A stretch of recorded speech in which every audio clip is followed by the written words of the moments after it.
largest business organization in South Africa. We cover a wide range of sectors across the economy. This is not scientific, but we think that through our members, we cover about 95% of the economy. We have members in all sectors, as I've said. For now, it'll probably stay like that for a very long time, excluding the taxi industry and the informal sector, and it's purely a function of this organization, the fact that we are an organization that represents organized business. So we are the voice of business on all matters that affect business. We represent business in NETLEC. NETLEC is our social dialogue platform where all policies, socioeconomic policies are discussed and debated. We exist to advocate for an enabling environment for business. We engage with government bilaterally. We engage with regulators. We go to Parliament to make representations on behalf of business, but we also seek out opportunities for partnerships with various partners, including government, and I will talk a little bit about that.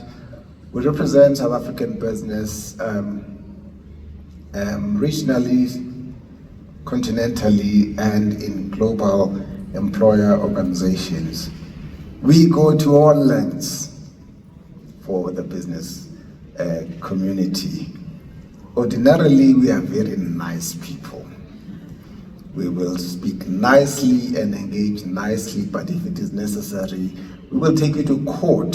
That is as far as we will go if we believe that something is being done that harms business.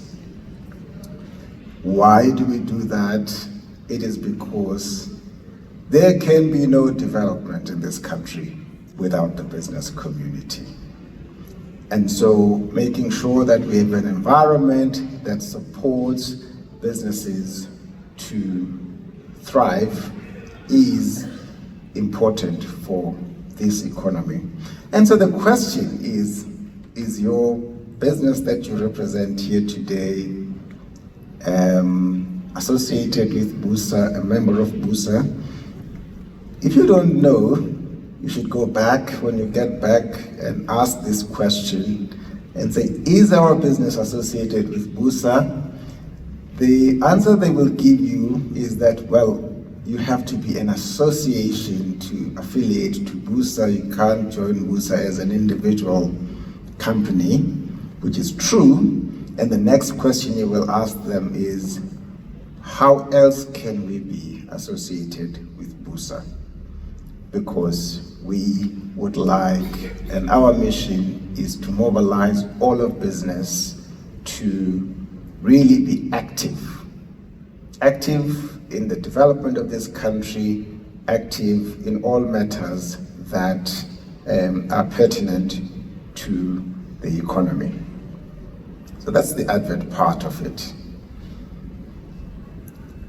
Now, we are asked to talk about the role of business in influencing investment decisions, attracting investments and all of that. Firstly, narrative matters. We know that our country faces a number of challenges. I could just spend all the time, limited time that I have here, just talking about challenges, and you would all applause, but in fact that would not help. But let me remind you, our economy has not grown for more than 2% in over a decade. Without a growing economy, you just simply cannot have development, you cannot improve the lives of people. And so we advocate strongly for policies that support economic growth, accelerated growth. And so you can see that we face an uphill battle because of what we are facing. There is, of course, unemployment, in particular youth unemployment, and these are matters that require our urgent attention as leaders and as a society. Because our economy has not been growing, it's been a deterioration of living standards, people. There are high levels of crime, corruption, the murder of people, especially people in finance, audit, forensic, and such compliance professionals. We should be very angry about this. We should make our voice very loud about the fact that not in this country. We just cannot allow that to happen. It goes against everything we stand for. The levels of corruption also distort incentives in society because, so young people could either look at me and say, that fellow drives a very old car, and look at somebody who looted Tembisa Hospital, right? And say, why should I not have that? And so we need to teach, we need to promote ethics in this country, hard work, and corruption goes against all of that. It sets us back, and this is why we need to use every opportunity and every platform to make it known that we do not want to live in a corrupt society.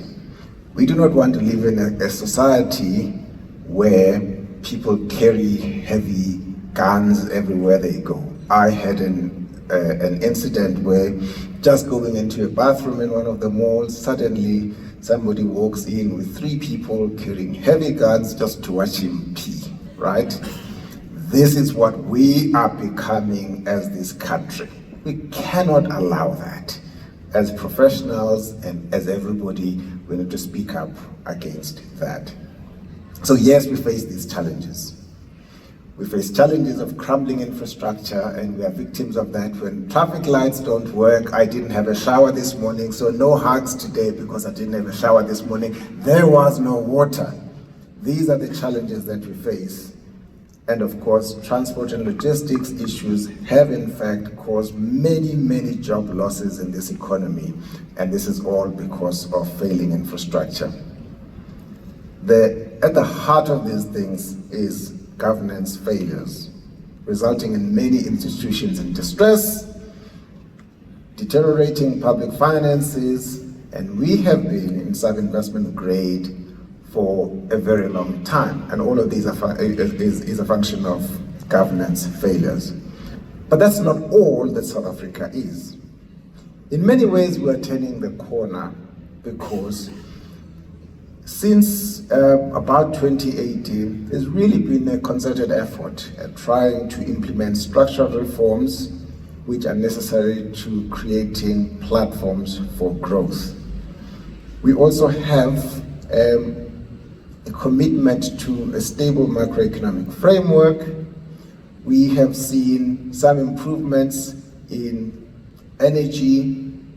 We are seeing improvements in the performance of the rail system, the ports, and yay, if all goes well, according to plan, we will exit the FATF grey list this year. This is all because of the efforts that are being made by various actors. And so the true story is we are a country facing massive challenges, but we're also a country that is working to fix those challenges.